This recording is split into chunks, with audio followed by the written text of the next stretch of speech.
दोस्तों अब बारी है सीखने की।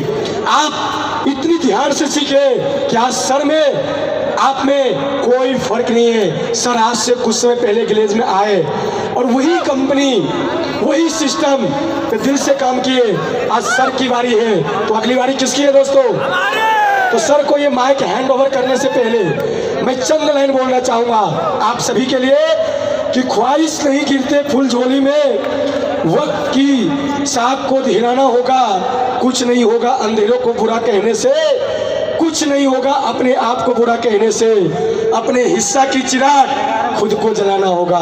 So please welcome sir.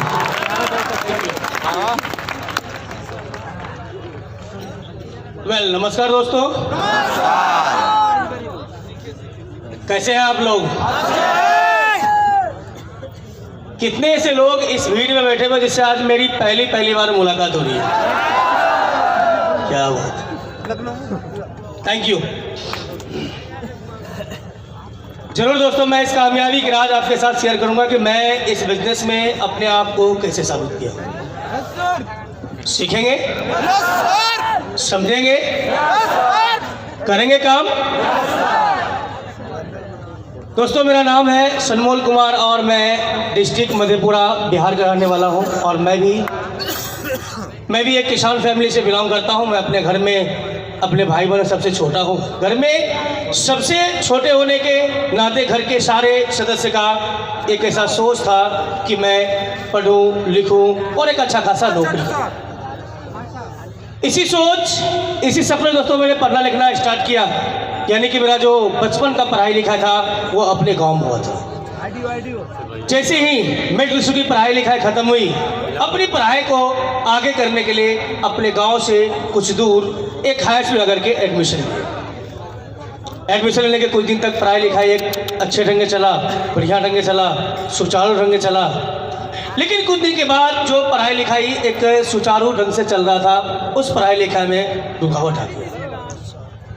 उस रुकावट आने के पीछे जो वजह था कि जो घर की आर्थिक स्थिति खराब हो चुका था। मुझे अपने आप पर लगा कि शायद अब जो मैं अपना सपना बनाया हूँ, जो मैं अपना सोच बनाया हूँ, अब मैं अपने सपने और सोच में कामयाब नहीं हो पाऊँगा। दोस्तों मैं उस सच्चे सपना को पूरा करने के लिए छोटे छोटे बच्चे को ट्यूशन पढ़ाया करते थे और उससे जब समय बचता था खुद मैं अपने पढ़ाई लिखाई में लगाया करता था। इसी तरह से मैं 8वीं क्लास, 9वीं, 10वीं, 11वीं यानी कि इंटर के पढ़ाई के लिए अपने डिस्ट्रिक्ट मधेपुरा के कॉलेज में आकर के एडमिशन लिए। अपनी सारी परेशानी से जूझते हुए, अपनी सारी समस्या से टकराते हुए मैं इंटर का भी एग्ज़ाम दिया। जैसे बीएससी पार्ट 1 की पढ़ाई शुरू हुआ, उस समय जो परेशानी बना हुआ था, जो दिक्कतें बनी हुई थी, जो समस्याएं बना हुआ था, वो समस्या का समाधान न होकर के बल्कि वो समस्या धीरे धीरे बढ़ रहा था। और दोस्तों उस समस्या के समाधान के लिए जो सबसे बड़ी चीज था वो था पैसा। यानी कि जब तक मेरे पास खुद को पैसे नहीं होता तब तक मैं उस परेशानी, उस दिक्कत, उस समस्या को मैं दूर नहीं कर पाता। दोस्तों मैं उस पैसे की खोज में अपनी पढ़ाई लिखाई बस वहीं बंद किया और मैं दिल्ली जैसे शहर में नौकरी चला गया। वहाँ जाने के बाद मैं उस नौकरी की तलाश में महीना दिन तक मैं घूमते रहा, लेकिन मुझे नौकरी मिल नहीं पाया। जब नौकरी नहीं मिल पाया मैं टूट गया, मैं परेशान हो गया, मैं हताश हो गया कि अब आगे मैं क्या करूं। उसी बीच एक मेरे बचपन का मेरा दोस्त था जो मेरे गांव के ही थे। वो दिल्ली के सटे हुए एक जगह है जिस जगह का नाम दोस्तों नोएडा, वहाँ पर वो काफ़ी दिनों से काम कर रहा था। मैं उसे फ़ोन किया, मैं अपनी सारी समस्याएं उसे शेयर किया। बोला ठीक है तू आ जा, मैं तेरे लिए काम ढूंढता हूँ। मैं दिल्ली से नोएडा पहुँचा। वहाँ जाने के बाद उसे साथ लगभग 10 से 15 दिन तक साथ घूमा। उसी बीच एक नई कंपनी लॉन्च की थी जिस कंपनी का नाम था रिमूला मोबिल ऑयल कंपनी। उसके अंदर मेरा जॉब लगा। जब मुझे वहाँ पर नौकरी मिला तो मेरे अंदर बहुत बड़ी खुशी, एक बहुत बड़ा उमंग पैदा हुआ कि मैं अब इस जगह काम करूँगा और काम करके जो मेरी बनी हुई परेशानी है, बनी हुई दिक्कतें हैं, बनी हुई समस्याएं हैं, मैं उसको दूर कर पाऊँ। सर दोस्तों मैं ये सारा कुछ सोच के वहाँ पर काम करना शुरू कर दिया। वहाँ जो काम करना था, सुबह जगना, सवेरे तैयार होना और दूर दूर के शहरों में जाकर के उसका स्टॉल लगाना और सुबह से लेकर के देर रात तक उसका प्रचार प्रसार करना। यानी कि मैं जिस तरह से मेहनत कर रहा था, काम कर रहा था, स्ट्रगल कर रहा था, उस तरह से मुझे पैसा मिल नहीं रहा था। मैं लगभग 6 से 7 महीना मैंने वहाँ पर काम किया। उसके बाद मैं खुद अपनी ज़िंदगी से तंग आकर के मैंने खुद को आइडिया लिया कि इससे अच्छा है, इससे बढ़िया है, इस काम को मैं अपने गांव चलूं और वहाँ चल करके मैं छोटे पैमाने पर कोई तरह का बिजनेस करूं, कोई तरह का काम करूं, कोई तरह का धंधा करूं, जिससे कुछ इनकम हो और उस इनकम से जो मेरी बड़ी परेशानी है मैं उसको दूर कर पाऊँ। दोस्तों मैं ये सारा कुछ सोच के नोएडा से अपने गाँव आया। आने के बाद मैं सोच ही रहा था कि सारा काम स्टार्ट करूं, शुरू करूं।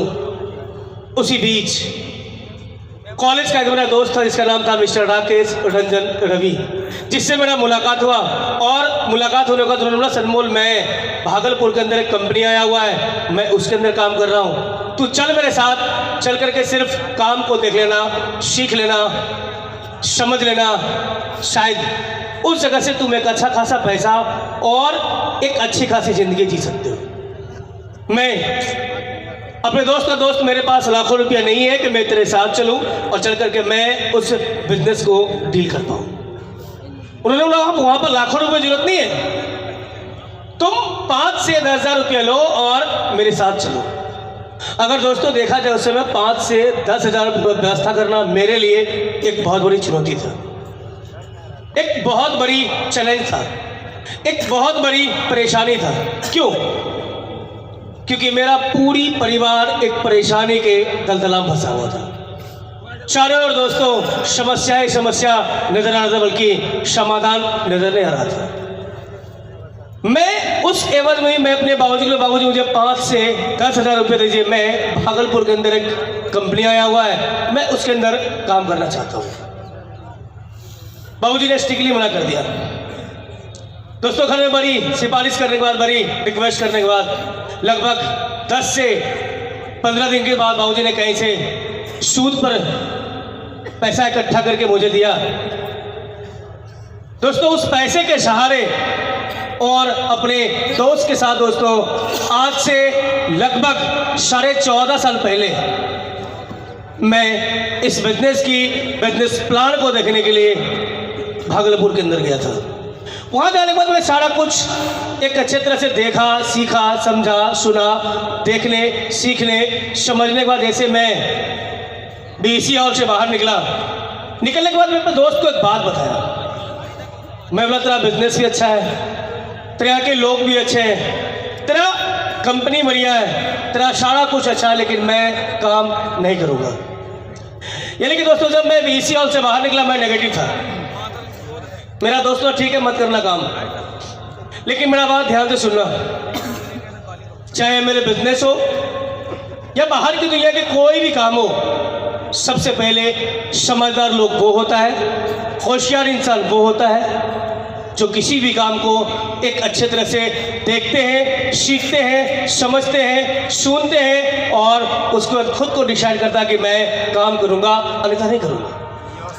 मैं तुम्हारे बिजनेस की सारी एजुकेशन, सारी मीटिंग्स, सारे क्लासेस को एक अच्छे तरह से अटेंड करो, सीख लो, समझ लो और उसके बाद खुद को डिसाइड करना कि तुम काम करोगे अन्यथा नहीं करोगे। उसी भी दोस्तों के शख्स से मेरा मुलाकात करवाया जिन्होंने मुझसे कुछ सवाल पूछा। बोला सनमोल तो कहीं भगवान को देखा है, कुदरत को देखा है? मैं जवाब दिया सर मैं देखा तो नहीं हूँ। बोला क्या तू उसके भरोसा करता है, बिलीव करता है, विश्वास करता है? मैं जवाब दिया सर कुदरत को पूरी दुनिया विश्वास करता है, मैं क्यों नहीं, मैं भी करता हूँ। उस वक्त उन्होंने मुझे समझाया कि जिस चीज को तूने कभी देखा नहीं उसके ऊपर तेरा भरोसा है, बिलीव करते हो, विश्वास करते हो और जिस काम को तूने 2 घंटा, 2.5 घंटा, 3 घंटा एक अच्छे तरह से देखे हो, सीखे हो, समझे हो, सुने हो, क्या तुझे उसको भरोसा नहीं है, बिलीव नहीं है? दोस्तों उस वक्त उन्होंने मुझे एक लेवरेज इनकम और एक लीनियर इनकम में फ़र्क बताया। उस वक्त उन्होंने मुझे समझाया कि एक लेवरेज इनकम करने वाले इंसान कौन होते हैं और एक लीनियर इनकम करने वाले इंसान कौन होते हैं। उस वक्त उन्होंने मुझे बाहर की दुनिया और इस Glaze Trading India Private Limited की दुनिया में फ़र्क बताया। उस वक्त उन्होंने मुझे समझाया कि आज के टाइम में, आज के समय में एक बाहर के दुनिया के लोग, एक बाहर के दुनिया के इंसान दूसरी की ज़िंदगी को छीन करके खुद की अपनी ज़िंदगी बनाता है, लेकिन ग्लोबल कोलैबोरेशन एक ऐसा नियम है, एक ऐसा सिस्टम है, एक ऐसा एजुकेशन है, एक ऐसा सपोर्ट है कि एक इंसान दूसरी की ज़िंदगी को बना करके खुद की अपनी ज़िंदगी बनाता है। दोस्तों इन सारी अच्छी बातों को देखते हुए, सीखते हुए, समझते हुए, सुनते हुए मैं इस बिजनेस के अंदर ज्वाइनिंग किया। ज्वाइनिंग करने के बाद मैं कंपनी की सारी एजुकेशन, सारे मीटिंग्स को एक अच्छे तरह से अटेंड किया और उसके बाद मैं काम करना शुरू कर दिया। जब मैं काम करना शुरू किया तो मेरा दोस्त मुझे बताया कि सनमोल, हमारी कंपनी की कुछ शर्तें हैं कि जो लोग जिस महीने के अंदर जुड़ते हैं ना, वो महीना उसके लिए 0 महीना होता है। शायद ये बात आप लोगों को मालूम होगा या छोड़ो। फिर उन्होंने बताया कि 4 महीने के अंदर जो लोग आरडी बनते हैं ना, वो स्टार आरडी कहलाता है। शायद आज के टाइम में बड़े खुशनसीब हैं आप कि 0+4 नहीं, 0+, आवाज नहीं आ रहा, 0+, मैं अपने अपलाइन से सवाल किया, सर ये स्टार आरडी होता क्या है? उन्होंने जो लोग आज, जो आईआर आज के टाइम में 4 महीने के अंदर में आरडी बनेंगे वो स्टार आरडी कहलाएंगे, और जो स्टार आरडी बनेंगे जब वो अगले लेवल को अचीव करेंगे तो वो प्लेन डीडी नहीं, प्लेन जीरोडी नहीं, वो स्टार डीडी और स्टार जीरोडी कहलाएंगे। और जो लोग स्टार डायमंड और स्टार ग्लोबल डायमंड बनेंगे उसको ऑल ओवर इंडिया की गई टर्न ओवर को से क्वालिटी मिलेगी। बजा लो यार, बजा रहा है तो बजा लो यार। फिर मैंने अपलाइन ने एक पेन और एक पेपर लिया और उस पेन और पेपर पर आने वाले फ्यूचर इंसेंटिव के बारे में बताया कि जब आज एक आईआर स्टार आरडी बनेंगे, आने वाले टाइम में जब वो diamond, global diamond, star DD, star zero D बनेंगे उसका कितना बड़ा इंसेंटिव होगा।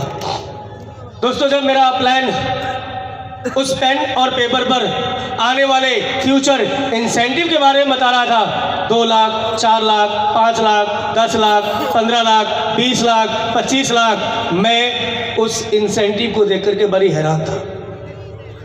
क्यों? क्योंकि दोस्तों मैं भी एक स्टूडेंट लाइफ में इस बिजनेस में आया था। बाहर की दुनिया में लाखों की बात सुने तो थे बट दिखे नहीं थे, लेकिन मुझे अपने अपलाइन के ऊपर ब्लाइंडली विश्वास था। मैं अपने अपलाइन के ऊपर आंख बंद करके भरोसा करता था। मैं अपने अपलाइन को बताया, सर आप मुझे सिर्फ रास्ता बताओ, मुझे करना क्या है। आप मुझे सिर्फ दिशा निर्देश बताओ, मुझे चलना किधर है। मैं चलने के लिए तैयार हूँ, करने के लिए तैयार हूँ। आप बोलोगे रात को दिन है, दिन है, दिन को रात है, रात है, मैं चलने के लिए रेडी हूँ। आप सिर्फ मुझे रास्ता बताओ, मुझे करना क्या है। दोस्तों मैं काम करना शुरू किया। जिस महीने के अंदर मैं इस बिजनेस के अंदर अपना जिंदगी लगाया, जिस महीने के अंदर मैं काम करना शुरू किया, उसी 0 महीने के अंदर कंपनी की पहली प्रमोशन पीडी लेवल को 8 लोगों से अचीव करके दिखाया। और दोस्तों मुझे याद है कुछ महीने पहले मेरा इंसेंटिव जो चेक था वो ज़्यादा नहीं, मात्र 800 रुपये की चेक था। नेक्स्ट वो पहला महीना स्टार्ट था और मुझे एडी बनना था।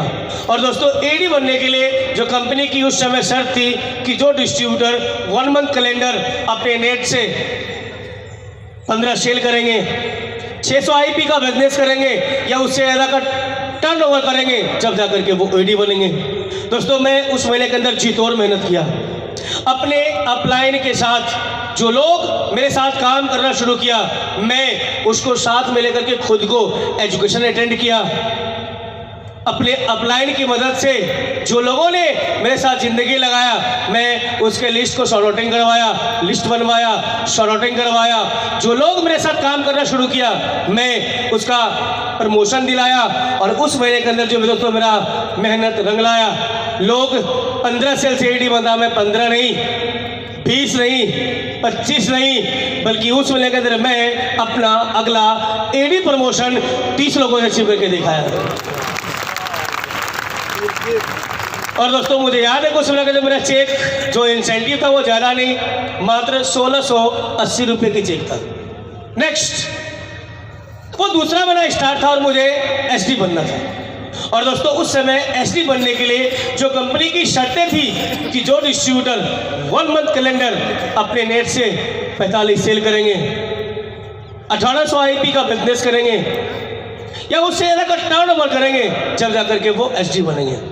दोस्तों मैं उस महीने के अंदर दिन और रात स्ट्रगल किया, एक एक लोगों से मिलना, रिलेशन बिल्डअप करना, प्रमोशन के ऊपर काम करना, मीटिंग्स देना, फील्ड वर्क करना। मैं दिन और रात दोस्तों मैंने काम करते गया। फिर उस महीने के अंदर मेरा मेहनत रंग लाया। लोग 45 सेल से एसडी बनता, मैं 45 नहीं, 50 नहीं, 55 नहीं, बल्कि उस महीने के अंदर मैं अपना अगला एसडी प्रमोशन 60 लोगों से अचीव करके दिखाया। और दोस्तों मुझे याद है कुछ महीने का जो मेरा चेक जो इंसेंटिव बोला था वो ज़्यादा नहीं, मात्र 3680 रुपये की चेक था। नेक्स्ट, वो तीसरा मेरा स्टार्ट था और मुझे आरडी बनना था। और दोस्तों आरडी नहीं, स्टार आरडी बनना था। और मुझे याद है कि वो महीना फरवरी का महीना था, शायद आज भी फरवरी महीना चल रहा है, सही बात है दोस्तों। वो फरवरी महीना था और वो 28 दिनों का महीना था। मैं पहली तारीख को 1 तारीख को मैं अपने अपलाइन के पास गया और बड़ी सारी सवाल लिख के गया। मैं सोच के गया था सर से मैं आज ये पूछूंगा, ये पूछूंगा, ये पूछूंगा, ये सवाल है, ये सवाल है। और जैसे मैं अपलाइन के सामने खड़ा हुआ और अपलाइन पूछता और भाई क्या हाल समाचार, मेरा जवाब मिलता सब ठीक ठाक। और जैसे अपलाइन के सामने आई टू आई कॉन्टेक्ट बना, बोला प्रमोशन हो रहा है, मैंने बोला हाँ सर प्रमोशन हो रहा है। मेरी सारी की सारी सवाल खत्म। समझ रहे मेरी बातों को? मोटा मोटा 2-4 सवाल बचा। मैंने बोला सर ये तो फरवरी महीना है। बोला हाँ जी मालूम है। मैं बोला ये 28 दिनों की महीना है, आज का दिन गुजर गया, बचा मेरे पास 27 रोज। बोला मुझे पता है, आगे बताओ। मैं सवाल किया सर क्या इस बची हुई समय के अंदर मेरा प्रमोशन होगा? क्या मैं स्टार आरडी बन पाऊंगा? क्या मैं प्रमोट हो पाऊंगा? मेरा अपलाइन ने सारी की सारी बातों को सुना और एक छोटी सी खूबसूरत सी शब्द में जवाब दिया। बोला सनमोल, जो इंसान सपना बना करके घर बैठ जाते हैं ना, वो कभी जिंदगी में सपने को पूरा नहीं कर पाते हैं। और जो इंसान सपना बना करके मेहनत करते हैं, आगे बढ़ते हैं, स्ट्रगल करते हैं, काम करते हैं, दुनिया का कोई ताकत नहीं है उसके सपने को छीन सकता है।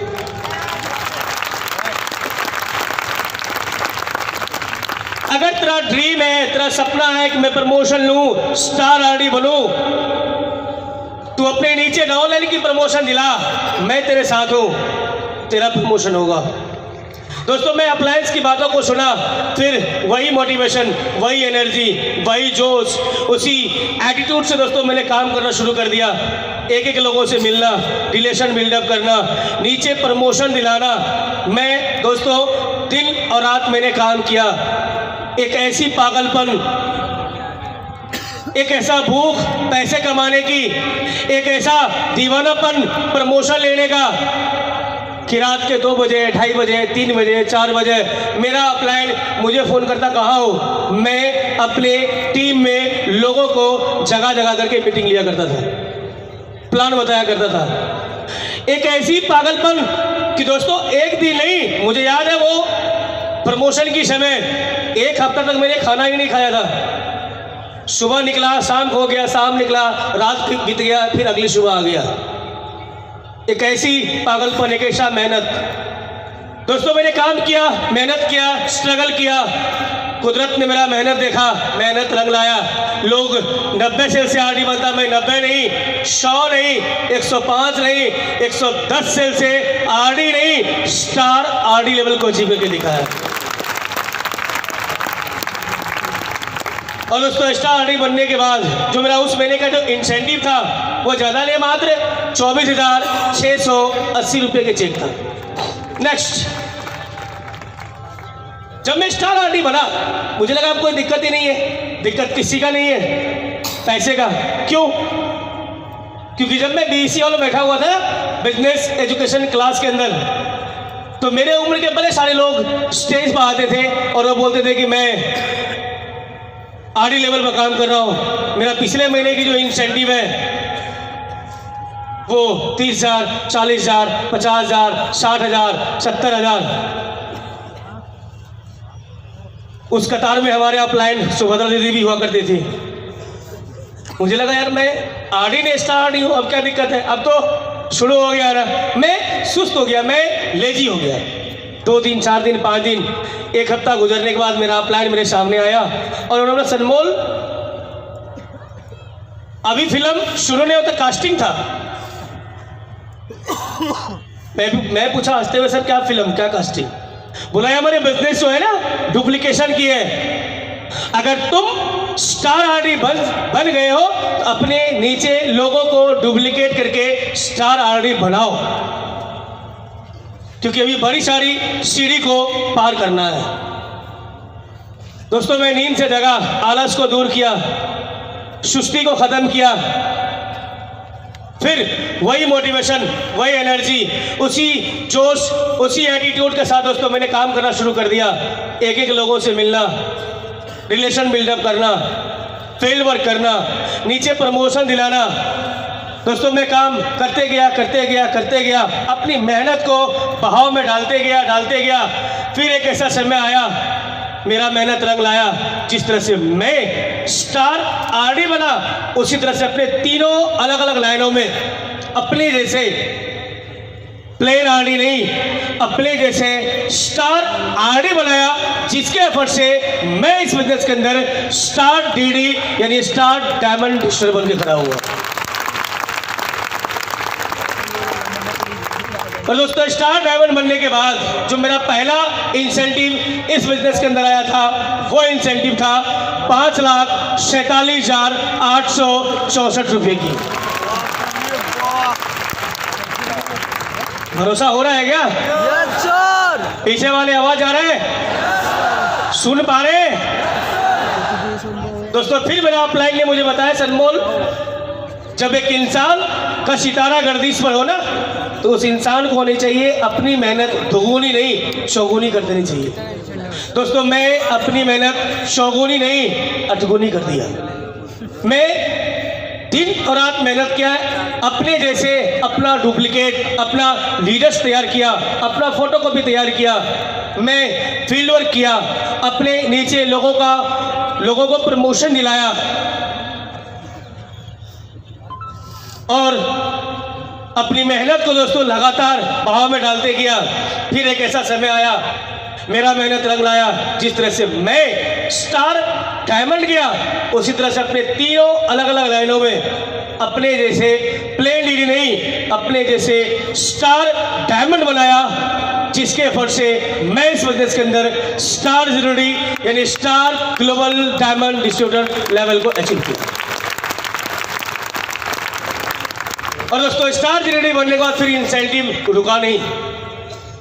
5 लाख से 6 लाख, 7 लाख, 8 लाख, 9 लाख, 10 लाख, 11 लाख, 12 लाख, 13 लाख, 14 लाख, 15 लाख और आगे बता दे। तैयार है सुनने के लिए? पीछे वाले इससे पहले एक कमेंट करना पड़ेगा, वादा करना पड़ेगा। करेंगे आप लोग? सच्ची वादा, झूठी वादा? जितना का इंसेंटिव मैं बताऊंगा उससे चौगुनी इंसेंटिव आप लोगों को बनानी है। रेडी है? कितने ऐसे लोग तैयार हैं? Thank you. फिर दोस्तों 16 लाख, 17 लाख, 18 लाख, 19 लाख, 20 लाख, 21 लाख, 22 लाख, 23 लाख, 24 लाख, 25 लाख, 26 लाख और आज इतने कम उम्र और इतने कम समय दोस्तों, आज तक जो मैं इस बिजनेस से जो अर्न किया हूँ वो लगभग जो अमाउंट होगा दोस्तों, वो अमाउंट है 14 से 15 करोड़ रुपया। आवाज नहीं है, माइक रख के बात करो, बजाना है, जोर से बजा लो यार। चाहिए बड़ी इंसेंटिव, बड़ी प्रमोशन, बड़ा चेक, बड़ी गाड़ी, बड़ा बंगला चाहिए। जिंदगी में 2 चीज छोड़ना होगा, तैयार है? छोड़ देंगे। सबसे पहले 1 नंबर में खाना खाना छोड़ना होगा और दूसरा नंबर में सोना छोड़ना होगा। तैयार है छोड़ने के लिए?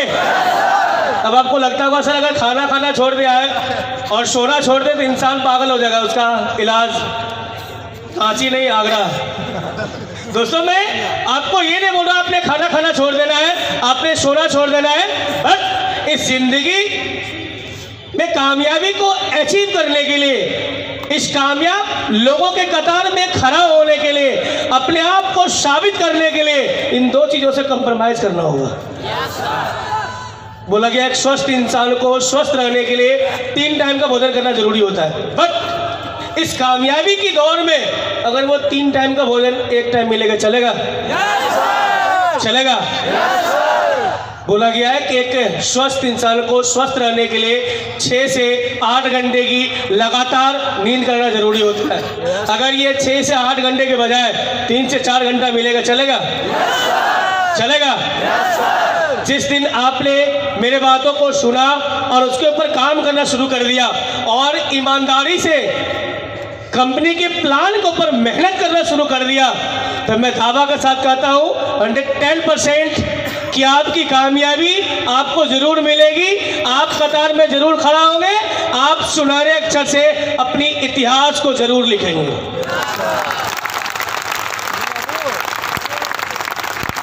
आगे दोस्तों मैं एक छोटी सी बात और करूंगा, क्योंकि आज हमारे अप्लायंस भी आए हुए हैं बात करने के लिए। आप इस बातों को समझ लें कि इस बातों को माने या ना माने, लेकिन मैं मानता हूं कि दुनिया की जो सबसे बड़ी चीज होती है ना, वो होती है सोच। सोच दुनिया की सबसे ताकतवर चीज है। सोच दुनिया की सबसे पावरफुल चीज है। मैं इस सोच दुनिया की सबसे ताकतवर चीज क्यों है, मैं इसके ऊपर छोटी सी एग्जांपल आपके साथ शेयर करना चाहता हूं। आज आप किसी डेयरी वाले के पास चले जाना जहां पर दूध मिलता है, उसके पास बड़ी सारी मात्रा में भैंस और गाय होते हैं। जब एक भैंस का बच्चा पैदा होता है ना, तो आप देखेंगे उसके साथ 2 घटना होता है। एक, सबसे पहले उसको एक रस्सी में एक खूंटे से बांध दिया जाता है और उसको एक छोटी सी टोकरी डाल दिया जाता है उसको भोजन के लिए, खाना खाने के लिए। वो भैंस का बच्चा चाहता है कि मैं इस रस्सी को तोड़ूं, खूंटे को तोड़ूं और अपनी जिंदगी आज़ादी का जीऊं। लेकिन वो जो रस्सी होते हैं, वो डोरी जो होते हैं, वो खूंटे जो होते हैं, उससे मजबूत होता है, वो टूटता नहीं है। लेकिन ये हमेशा प्रयास करता है, जैसे जैसे वो बड़ा होते गया उसको उससे मजबूत जंजीर में बांधते गया, उससे मजबूत खंबे में बांधते गया। वो भैंस का बच्चा हमेशा उस जंजीर को, उस खंबे को तोड़ना चाहता है, लेकिन वो उससे मजबूत होता है। जब वो भैंस का बच्चा बड़ा हो जाता है, विशाल शरीर हो जाता है, जब उनके पास अनंत शक्तियां आ जाती है, चाहे तो वो एक खूंटे क्या, वो 1000 खूंटों को तोड़ सकता है। लेकिन उसके बावजूद भी वो भैंस का बच्चा जो भैंसा होता है, वो उसी जंजीर, उसी खूंटे में बंधे रहते हैं। ये सारी की सारी सोच की कमाल है। क्यों? क्योंकि वो बचपन से उस चीज को तोड़ना चाहा, लेकिन उससे टूटा नहीं। इसीलिए उसकी सोच में गांठ बन गई कि अब मुझसे टूटने वाला नहीं है। आप कभी सर्कस के अंदर देखे होंगे, जो सर्कस के अंदर शेर होता है, उस शेर को बोलता है एक इंसान एक लोहे की स्टिक लेता है और उस शेर को बोलता है तू रिंग में कूद जा, रिंग में कूद जाता है। उस शेर को बोलता है बैठ जाओ, बैठ जाता है। खड़े हो जाओ, खड़े हो जाता है। दौड़ो, दौड़ता है। शेर जो जंगल का राजा होता है ना, वो अगर एक बार जंगल में दहाड़ता है ना तो 3 से 4 किलोमीटर धरती कपती है। वो शेर जो सर्कस के अंदर होता है, एक इंसान एक स्टिक लेकर के जो बोलता है वो करता है। ये सारी की सारी सोच की कमाल है। कभी आप उस डेयरी वाले को बोलना कि आप जाओ और जंगल के अंदर जो भैंसा है ना उसको कैद करके आप अपने डेयरी में ले आओ, कभी नहीं ले आता है। कभी आप उस सर्कस मालिक को बोलना कि आप जाओ और जंगल के अंदर जो जंगल का राजा शेर जो होता है ना उसको कैद करके आप अपने सर्कस में ले आओ, कभी नहीं ले आता। दोस्तों, एक जानवर की सोच को बांध देने से वो डैडी का भैंसा है बन सकता है। एक जानवर की सोच को बांध देने से सर्कस का शेर बन सकता है और एक जानवर की सोच को आजाद कर देने से वो जंगल के राजा शेर बन के दहाड़ भी सकता है। आगे दोस्तों, आप अपनी सोच को मजबूत करें, प्लानिंग बनाएं, योजना बनाएं, टारगेट बनाएं, अप्लायंस की बातों को फॉलो करें, कंपनी के सिस्टम को फॉलो करें और ईमानदारी से मेहनत करें। और इस महीने के अंदर जितने भी लोग इस ग्राउंड में बैठे हैं, सब लोग इस जगह से प्रण लेके जाएं कि अपनी अपनी प्रमोशन को अचीव करना है, साबित करना है और अगले साल इस स्टेज पर आकर के अपने आप को साबित करके दिखाना है। Best of luck. Thank you so much. Thank you sir.